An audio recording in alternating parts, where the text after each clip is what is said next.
My son came home with tears streaming down his face, whispering through sobs that Auntie Sarah had made him wait outside in the freezing November wind while everyone else went shopping. 5 hours. A 9-year-old boy alone, because my sister-in-law decided he wasn't worthy of joining the family outing. I knelt down and wiped his tears, my hands steady even as rage built inside me like a pressure cooker. But I didn't let it show. Not yet. Tommy's lips were still pale from the cold, his fingers stiff as I rubbed warmth back into them. He'd been wearing just a light jacket because Sarah had told him they'd only be gone for 30 minutes. "Tell me exactly what happened, sweetheart," I said softly, keeping my voice level even though every instinct screamed at me to grab my keys and drive to Sarah's house immediately. Tommy's voice cracked as he explained. They'd all piled into Sarah's SUV that morning. My husband's sister, her 2 kids, my mother-in-law, and Tommy. Sarah had announced they were going to the new shopping center downtown. Tommy was excited. He loved spending time with his cousins. He'd been talking about it all week, asking what stores they'd visit and whether they'd get lunch together. But when they arrived at the massive parking lot, Sarah turned around in the driver's seat and looked directly at my son. The smile on Tommy's face had frozen. "Tommy, you need to wait here in the car," she'd said, her tone casual like she was discussing the weather. "This is a special shopping trip for family members who contribute. You'll just slow us down." My mother-in-law had nodded in agreement from the passenger seat. "Sarah's right. The boy can wait. He's too young to appreciate these stores anyway." Tommy had protested, confused. "But I thought we were all going shopping together?" Sarah's daughter Emma had laughed.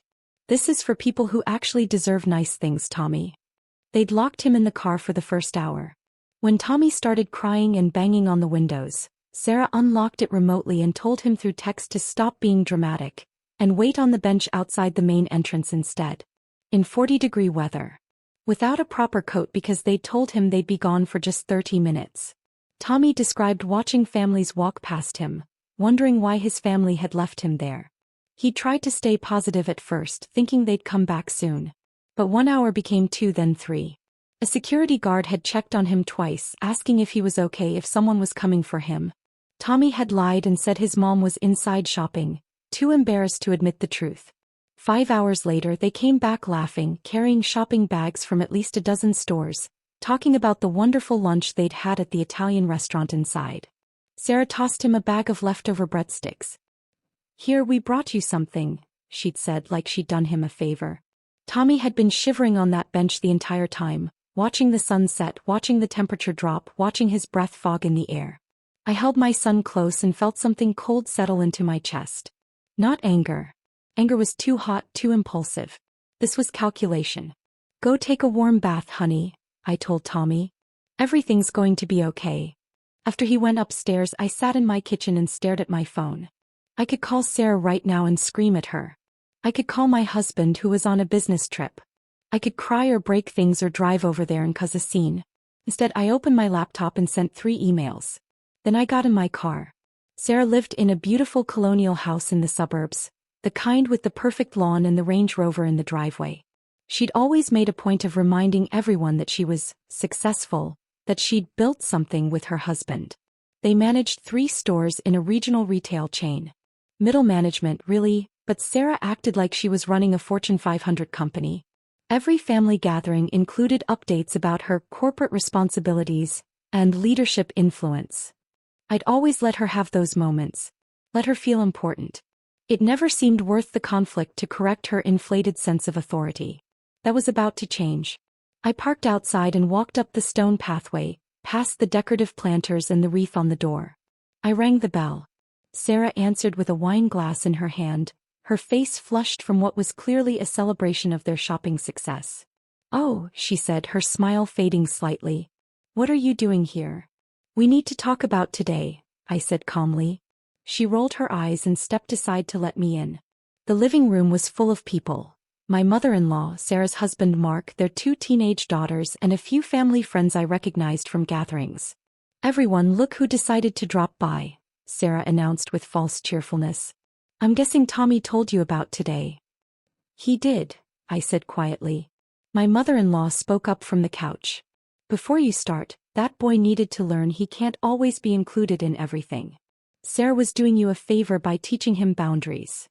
I nodded slowly. Boundaries. Interesting word for abandoning a 9-year-old in the cold for 5 hours. Sarah set down her wine glass. Oh, don't be so dramatic. He was fine. He was sitting right outside the mall entrance. Perfectly safe. Safe, I repeated. He was shivering and crying. Mark, Sarah's husband, stood up. His voice had an edge of irritation. Listen, Sarah makes the decisions about who gets included in family activities. She's the one who organized the whole day, used her employee discount to get everyone deals at the stores. Maybe you should be grateful she even brought Tommy along instead of complaining. Several people in the room nodded. My mother-in-law added, "You've always been too sensitive about that boy. He needs to toughen up." I stood there absorbing their words, my face neutral. Sarah, you mentioned using your employee discount? She brightened, clearly happy to change the subject to her achievements. Yes, I saved everyone at least 30% today. Mark and I have been managing the Valley Ridge location for 6 years now. We practically run the whole district. The regional manager knows us personally.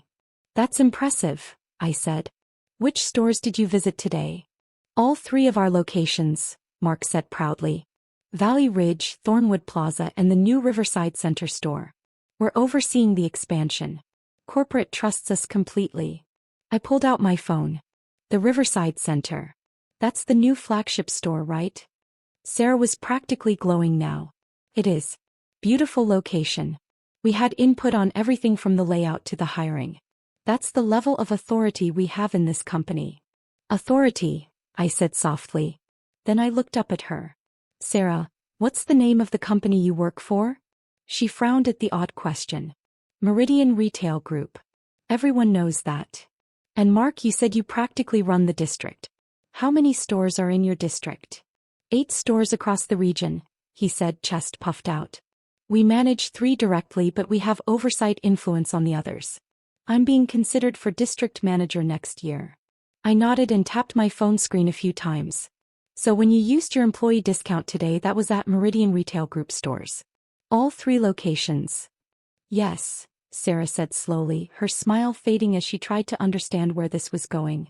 Why does this matter? It matters, I said, my voice still calm. Because I'm trying to understand how you thought it was acceptable to abuse my son while using benefits from a company I own. The room went completely silent. Sarah laughed, but it sounded forced. What are you talking about? I looked at my phone again. I'm talking about Meridian Retail Group. The company founded by my late father. The company I inherited when he passed away 3 years ago. The company that employs you and your husband. Mark's face went pale. That's impossible. Meridian is owned by the Morrison Family Trust. It is, I agreed. My maiden name is Morrison. I kept my married name for personal reasons, but the trust documents are very clear about who controls the company. My mother-in-law stood up. This is absurd. You're making this up. I pulled up an email on my phone and turned it toward them. This is from Meridian's CEO, confirming receipt of my instructions sent 40 minutes ago. Would you like me to read it aloud? Sarah's wine glass slipped from her fingers and shattered on the hardwood floor. No one moved to clean it up. I read the email anyway. Mrs.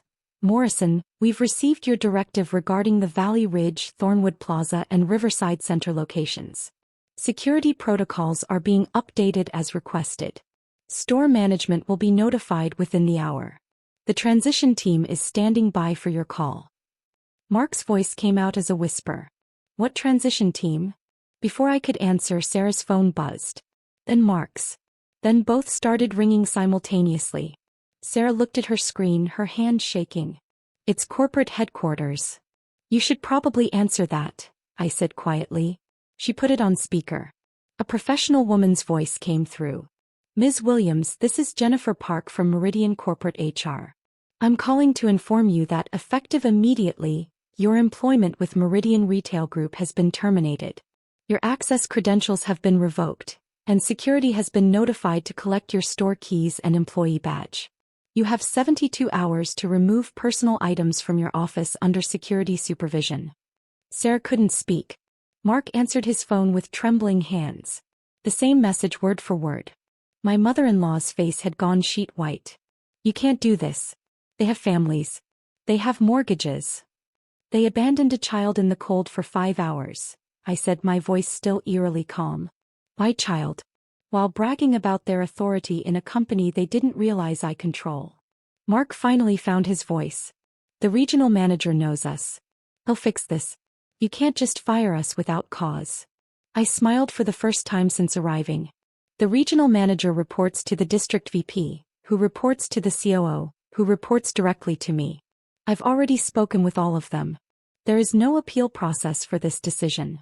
Another phone buzzed. This time it was one of the family friends, someone who worked at the Thornwood location. She looked at her screen and gasped. There's a company-wide email. All 3 stores are closing tomorrow for emergency management restructuring. I nodded. The stores will reopen Monday with new management teams. Professional managers who understand that family members of the owner deserve respect, not abandonment in 40-degree weather. Sarah's face crumpled. Please. We've worked there for 6 years.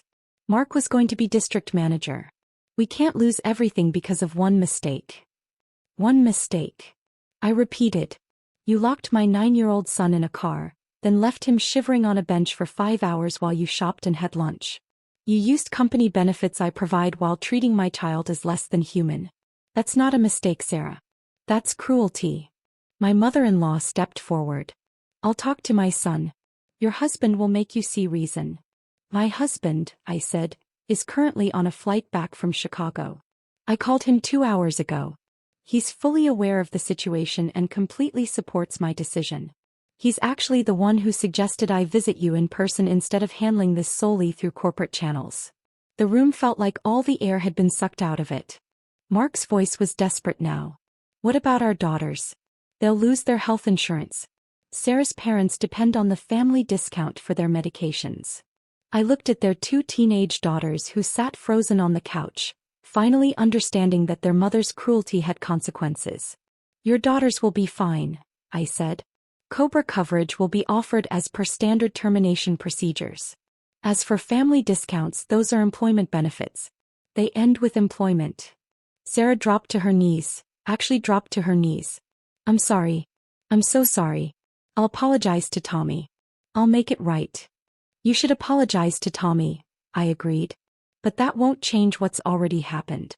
The termination stands. I walked toward the door, then paused and turned back. Do you know what Tommy asked me when he got home? He asked if he'd done something wrong. If he was a bad kid. A 9-year-old boy, freezing and alone, thought he deserved to be punished. Sarah was crying now, mascara streaking down her face. That's the part one can't forgive, I continued. Not the inconvenience. Not the cold. The fact that you made my son feel worthless. And you did it while benefiting from a company my father built. A company I run. A company that exists partly to provide for family. My mother-in-law's voice was small. What about me? I looked at her directly. What about you? I agreed with Sarah. I told Tommy to wait. Will you fire me from the family too? I considered this. You don't work for me, so I can't fire you. But you won't be welcome in my home anymore. You made your choice today when you valued Sarah's ego over your grandson's well-being. I opened the door, letting in the cold November air that had tormented my son hours earlier. The security team will be here within the hour to collect your store credentials, I said to Sarah and Mark. I suggest you cooperate fully. And Sarah? The next time you make a child wait in the cold, remember this moment. Remember that actions have consequences, even when you think you have all the power. I walked to my car, got in and drove home. Tommy was out of the bath, wrapped in his warmest pajamas, sitting with hot chocolate and his favorite movie. He looked up when I came in. Did you talk to Auntie Sarah? He asked quietly. I sat beside him and pulled him close. I did. Is she mad at me? No, sweetheart. She's not mad at you. And she's never going to make you wait in the cold again. Promise. I kissed the top of his head. I promise. He relaxed against me, finally warm and safe. Outside, the November wind picked up, rattling the windows.